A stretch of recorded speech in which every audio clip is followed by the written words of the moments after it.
Les images de nombreux quartiers de la ville de Lomé et ses environs ne sont pas reluisantes en cette saison pluvieuse. Routes, maisons, écoles et même hôpitaux sont inondés surtout dans les zones où le gouvernement a fait construire ces fameuses retenues d'eau. Un calvaire interminable pour les riverains. Les conséquences sanitaires sont indescriptibles et ne sont pas abordées avec soin. Le problème des inondations dans le Grand Lomé devient visiblement ingérable pour les dirigeants. Alors que l'agence de météorologie du Togo annonce de fortes pluies pour ce mois de juin, le gouvernement par ses mesures palliatives, mise sur le numéro vert d'urgence 170.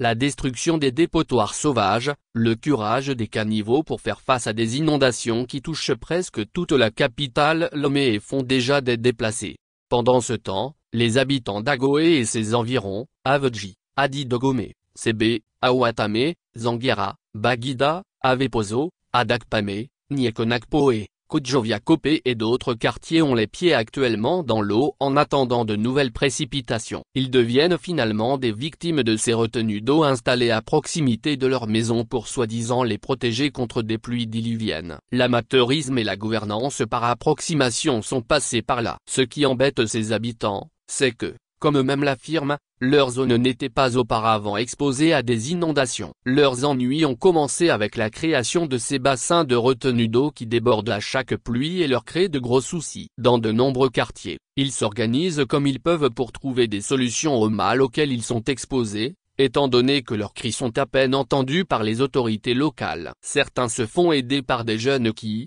à l'aide des machines, pompent les eaux dans les maisons contre rémunération. D'autres dans les quartiers comme Niekonakpo et Kodjoviakopé ont préféré déboucher les buses qui autrefois servaient à drainer les eaux vers la mer et qui avaient été fermées pour des raisons politiques.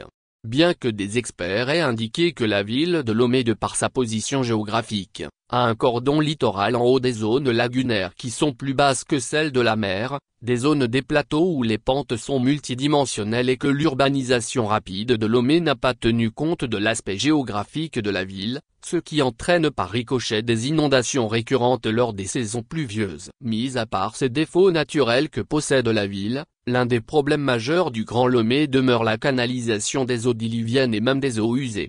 Les faibles dispositifs que le pays possède tels que le pullulement des rétentions d'eau font écho de solutions à fort budget avec des résultats déplorables. Sous d'autres cieux, ces retenues d'eau, meilleure trouvaille du gouvernement togolais, qui coûtent des milliards, ne sont généralement pas construites au milieu des habitations comme on le voit dans presque chaque quartier de la capitale Lomé. Mais elles sont plutôt installées dans les zones rurales afin de servir de réservoir d'eau pour les fermes, à la construction des barrages, pour la pêche, à la création des zones aménagées pour les loisirs et promenades.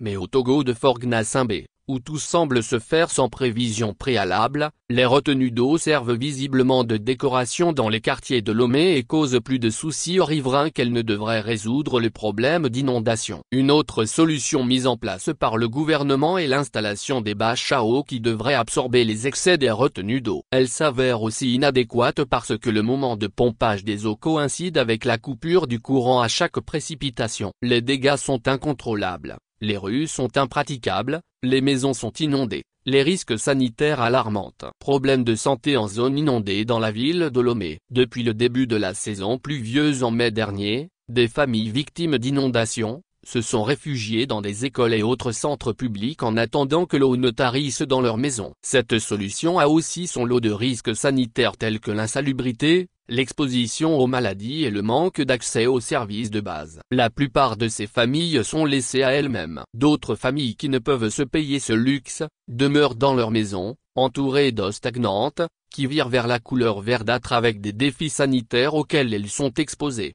La saison pluvieuse étant en soi propice à la prolifération des moustiques, augmente selon les spécialistes de santé, le risque de la propagation des maladies telles que le paludisme, la dengue. Cependant, les familles qui vivent dans les zones inondées sont exposées à des maladies telles que les vers, la diarrhée, le choléra, la fièvre typhoïde, la fièvre jaune, etc.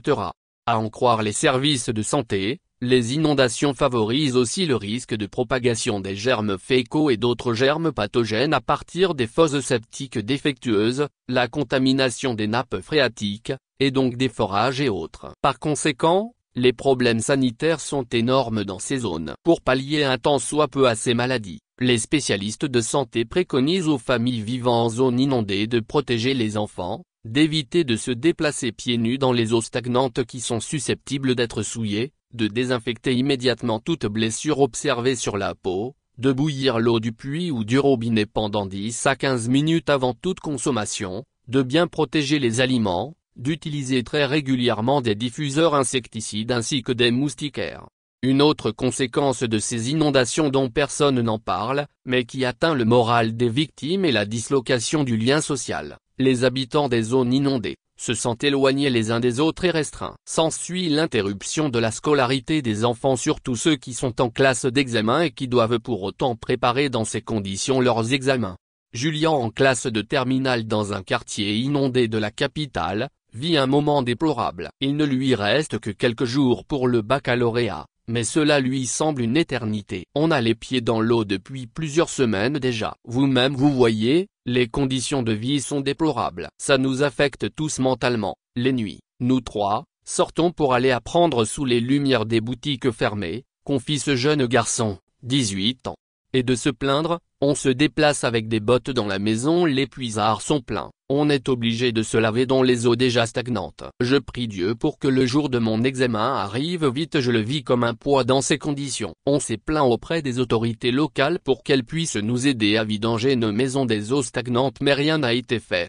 Ils sont plus d'1 millier d'élèves dans les mêmes conditions de vie et d'études déplorables que Julien, sans aucune aide et voués à eux-mêmes.